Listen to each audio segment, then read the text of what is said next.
사랑의 샘 평화의 소리 KCR 뉴질랜드 뉴스입니다. 중앙은행은 예측을 변경하여 현재 분기부터 주택가격이 상승할 것으로 예상하고 연간 가격은 내년 3월까지 상승할 것으로 예상했습니다. 중앙은행은 최신 통화정책 성명서를 위해 준비한 예측에서 주택가격이 바닥을 친 것으로 믿고 있으며 6월 분기에 하락을 멈췄다고 밝혔습니다. 이것은 중앙은행이 지난 두 번의 통화정책 성명서 각각에서 주택시장에 대한 예측을 상당히 눈에 띄게 상향 조정했음을 의미합니다. 지난 2월에 중앙은행은 주택시장이 정점에서 23% 하락할 것으로 예측했습니다. 그리고 5월에는 17%, 지금은 15%에 불과합니다. 중앙은행은 현재 가격이 이번 분기에 1.6% 증가하고 2024년 3월까지 연간 3.6% 증가할 것으로 예상했습니다. 그러나 중앙은행은 이러한 성장률이 가속화되지 않을 것으로 보고 있으며 실제로 내년 6월에 최고 연간 성장률이 4.3%에 달할 것으로 예상한 후 중앙은행은 2025년 3월까지 연간 성장률이 2.6%로 다시 감소할 것으로 보고 있습니다. 그런 다음 가격이 조금 더 상승하여 가장 높은 수준인 5.6%가 마지막 예측 달인 2026년 9월에 충족될 것으로 보입니다. 중앙은행은 2024년 초 기준금리를 한 번 더 올릴 수 있습니다. 뉴질랜드 중앙은행은 기준금리가 인플레이션을 진정시킬 만큼 충분히 높다고 확신하지만 한 번 더 인상해야 할 가능성이 크다는 점을 인정했습니다. 중앙은행 통화정책위원회는 8월 회의에서 만장일치로 기준금리를 5.5%로 유지하기로 결정했습니다. 그러나 8월 통화정책 성명에서 이 결정과 함께 발표된 예측에서는 또 다른 25 베이시스 포인트 상승 가능성이 증가하고 있음을 보여주었습니다. 면밀히 지켜본 OCR 트랙은 10 베이시스 포인트 상승한 5.6%였으며 5월에 발표된 이전 정책 발표보다 3개월 더 이 수준을 유지할 것으로 예상됐습니다. 웨스트팩 엔지스의 수석 경제학자인 켈리 에크홀드는 이것이 2024년 상반기에 OCR을 5.75%로 끌어올릴 한 번 더 금리 인상을 인정할 가능성이 40%라고 말했습니다. 중앙은행이 인상 가능성을 높게 보는 이유 중 하나는 경제가 억제되거나 부양이 되지 않는 중립금리 추정치를 수정했기 때문입니다. 8월 통화정책 성명에서 장기 중립금리는 2.25%로 25 베이시스 포인트 상향 조정됐습니다. 최근 분기별 준비은행 수치에 따르면 전국의 새로운 첫 주택구입 대출자들이 대출금을 조금 더 늘리기 시작했습니다.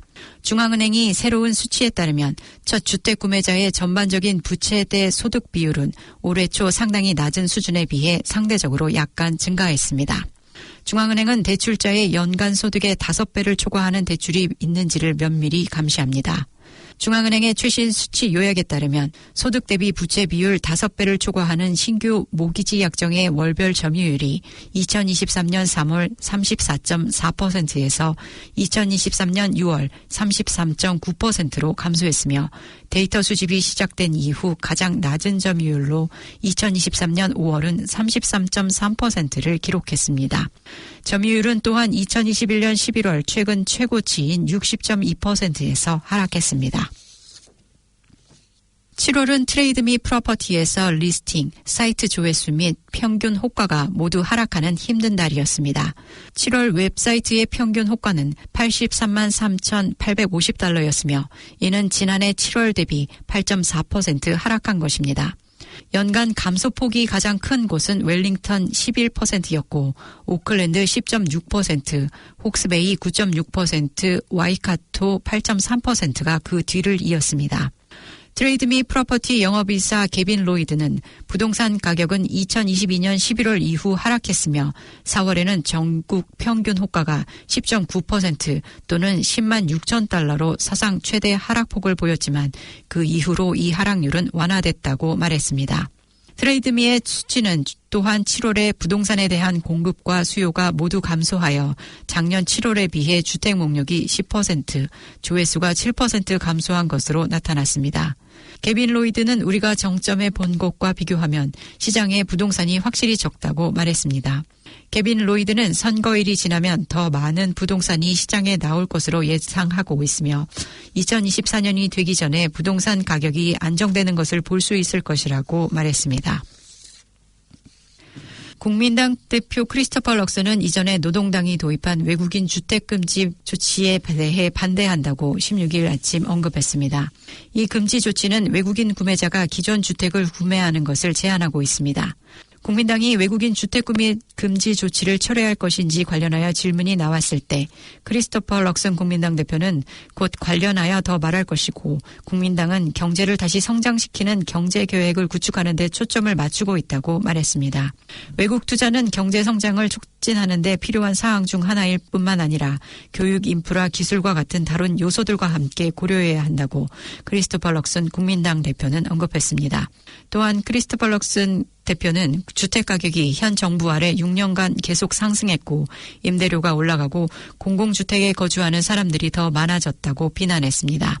이에 대해 정부 해외 투자 대변인 데이비드 파커는 뉴질랜드 주택 구매자, 특히 첫집 구매자들은 국민당의 정책으로 가장 큰 피해를 입게 될 것이라며 비난했습니다.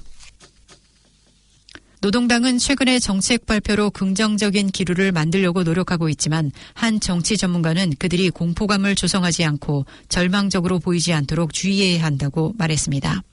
노동당은 지난 몇 주 동안 과일 및 채소에서 GST를 제거하는 세금 정책, 유급 육아휴직 확대 및 워크 포 패밀리스 시스템 주요 변경 사항을 포함하여 일련의 정책들을 발표했습니다. 그러나 이러한 정책이 그렇게 좋은 것인지 왜 노동당이 정부 재임 기간 동안 정책을 시행하지 않았는지에 대한 의문이 제기됐습니다. 전 유나이티드 퓨처 대표이자 정치평론가인 피터 던은 언론에 노동당이 정책을 공개하는 방법에 주의해야 한다고 지적하며 노동당이 주의하지 않으면 공황 상태를 유발할 수 있다고 말했습니다. 선거가 불과 몇 주 남았고 노동당은 뒤처져 있으며 정책들을 대중들의 마음속에 던져버리며 여기에는 유급 육아휴직 등이 포함된 또 다른 정책들이 있다며 조금 절망적으로 보이기 시작한다고 논평했습니다. 지난해 3월 도입됐던 연료세 보조금 제도가 끝난 지 2개월여 만에 뉴질랜드의 자동차 휘발유 값이 리터당 3달러를 넘어섰습니다. 휘발유 값이 오르면서 물가고에 시달리는 뉴질랜드인들의 삶이 더욱 팍팍해지고 있다는 지적입니다. 한 우버 택시 드라이버는 뉴질랜드 방송에서 일주일에 휘발유 값으로 300달러 이상 들어가기 때문에 수지를 맞추기가 어렵다고 밝혔습니다. 그는 10달러를 벌면 세금, 자동차 유지비, 휘발유값, 우버 커미션 등을 떼고 나면 4달러 정도 남는다며 아주 운이 좋아야 모든 경비를 빼고 나서 200달러 정도 번다고 말했습니다. 뉴질랜드 자동차협회 AA는 지난 6주 동안 주유소 기름값이 리터당 55센트나 뛰었다며 여러 가지 요인이 있다고 밝혔습니다. 테리 콜린스 AA 대변인은 사우디아라비아가 예고했던 대로 생산량을 감축하면서 국제 원유가가 배럴당 10달러 정도 올랐다며 처음에는 시장이 반응하지 않았으나 이제 서서히 가격을 올리기 시작한 것으로 보인다고 말했습니다.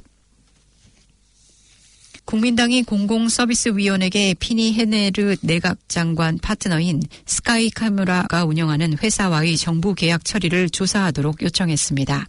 야당은 이전에 키무라가 최근까지 최고 경영자였던 컨설팅 회사 타토우가 지난 2년 동안 총 60만 달러에 달하는 여러 정부 계약을 체결했다고 밝혔습니다.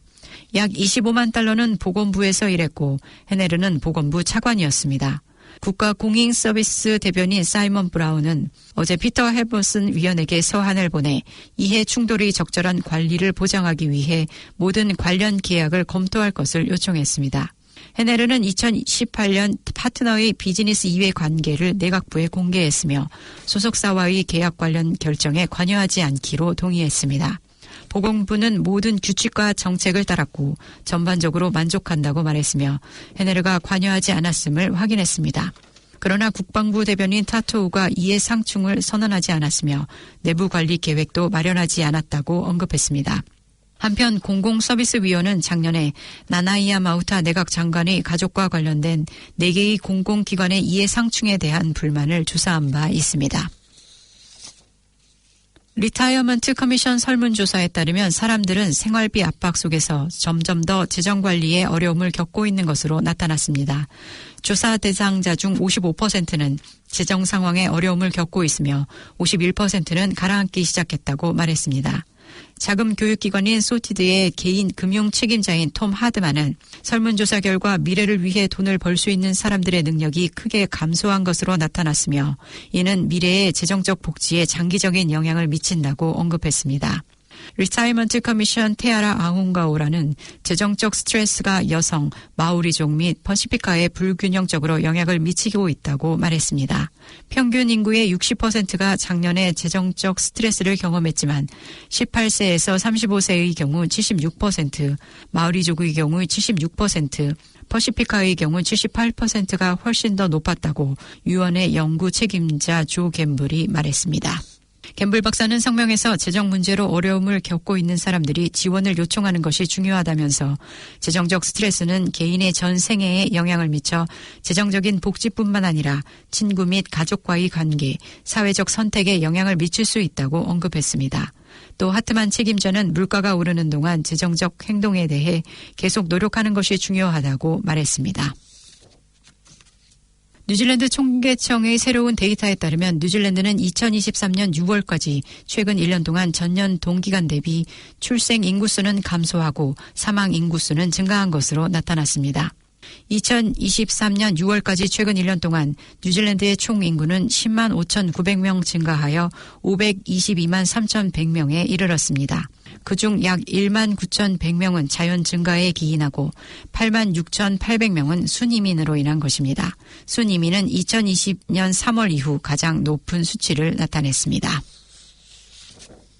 잘 알려진 카페 체인 중 하나인 위시본이 2023년 8월 14일부로 청산에 들어갔습니다. 갑작스런 청산 소식에 직원들은 충격과 당혹감을 감추지 못했습니다. 특히 이름을 밝히지 않은 직원 한 명은 미리 예고되지 않은 하루 전 해고 통보에 강한 불만을 토로했습니다. 이 사업체는 코비드19 대유행 여파로 사업을 계속하기 위해 열심히 노력해왔지만 식품 비용 상승, 인건비 상승, 판매 부진으로 어려움을 겪어왔다고 말했습니다. 이들은 또 사업을 계속하기 위해 이사들이 추가 투자를 했음에도 불구하고 더 이상의 손실을 감당할 수 없다고 밝혔습니다. 위시본 카페는 앞으로 웰링턴 지역 병원 한 곳에서만 운영될 예정이며 다른 모든 공장과 소매점은 문을 닫습니다. 청사는 공장과 상점 구매에 관심을 보이는 이해 관계자와 연락을 취하고 있다고 말했습니다. 지금까지 전해드린 뉴질랜드 뉴스는 뉴스허브, 원뉴스, RNG, 뉴질랜드 헤럴드, 스토프, 인터레스타 코닷 NG에서 간추렸습니다. 오늘의 환율 정보입니다. 뉴질랜드 달러와 대비 원화의 기준 환율은 794원 68전, 한국에서 보낼 때 802원 62전, 한국에서 받을 때 786원 74전입니다.